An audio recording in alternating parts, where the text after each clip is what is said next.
What's up, guys?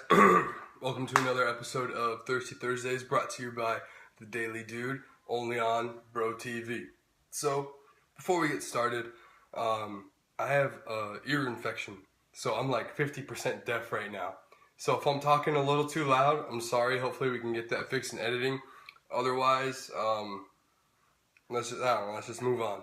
So anyways, it's been a really long week. One thing I want to say real quick is it's my daughter's first birthday today. So happy 1 year birthday to my daughter, Evelyn. Anyways, moving forward. So for today's beer of the week, I went to the store and I've always been one to like the Chelada beers, but I saw this one and I haven't seen this one yet anyways, but it's a Budweiser and Clamado Picante, meaning spicy. So, with salt and lime. So we're gonna go ahead and crack this 25 fluid ounce can open. Just 1 extra ounce, it even says it right there. 1 extra ounce. Crack this open and give it a little swig.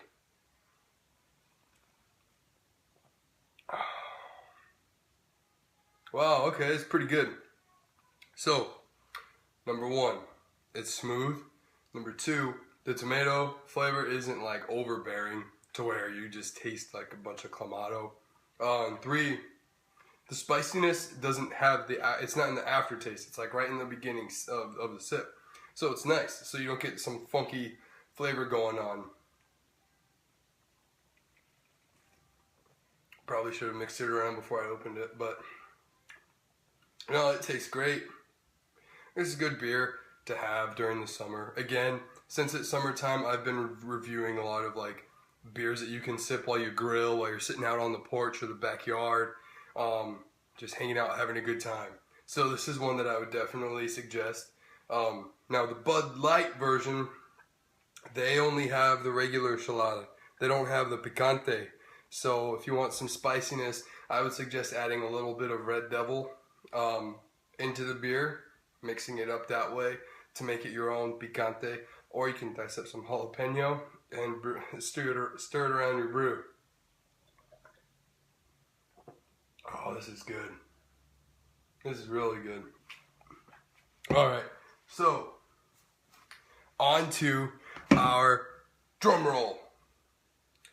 Top 50 video games of all time created by us here at Bro TV. We're going to start from 39.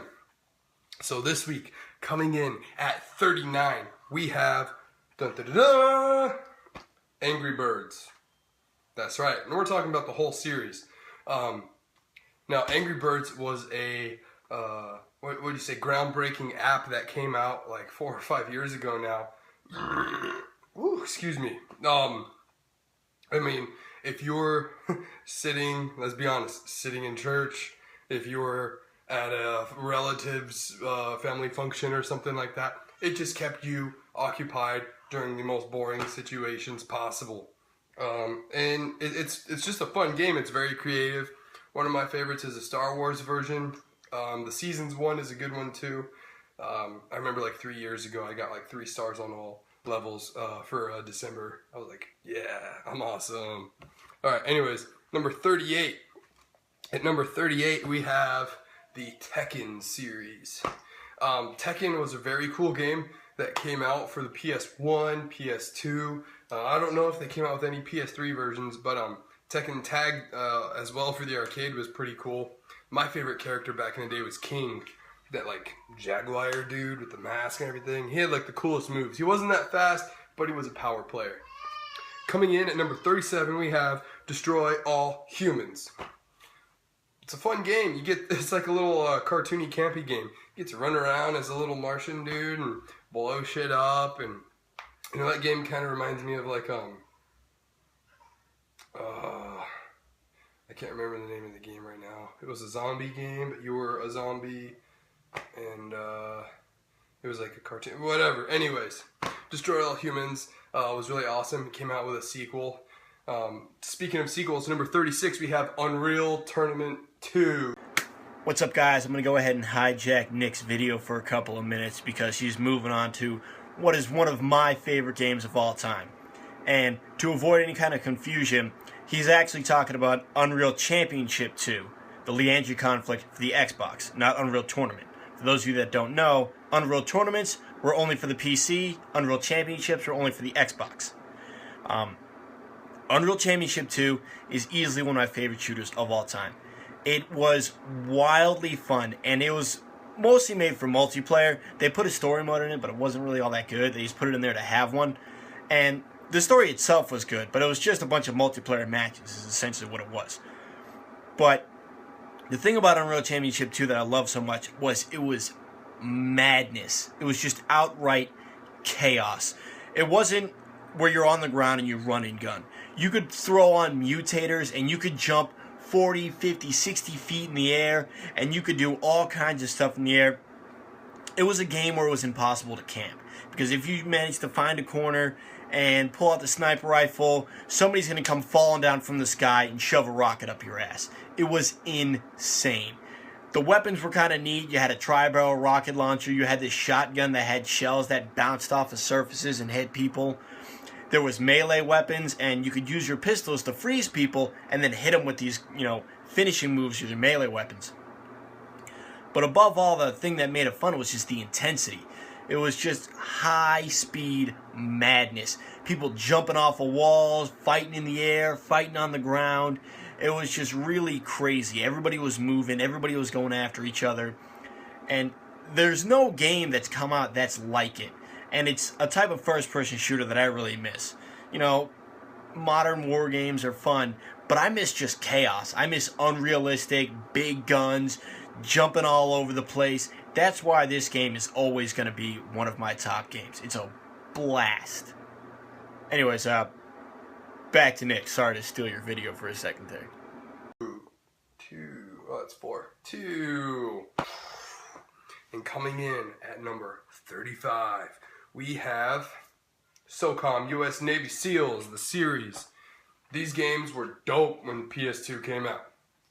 So, SOCOM, you got to control a group of SEALs, and you got to do all these really cool secret type of missions that you would see on Splinter Cell, but they were on a much larger scale. I remember you could do all kinds of cool stuff, and if you had the headset that came with the deluxe version of the game, you could say commands into the mic, and then you would see your little team do all that shit. I wasn't rich enough to have that when it came out, but I knew kids who did, and man, it was tight.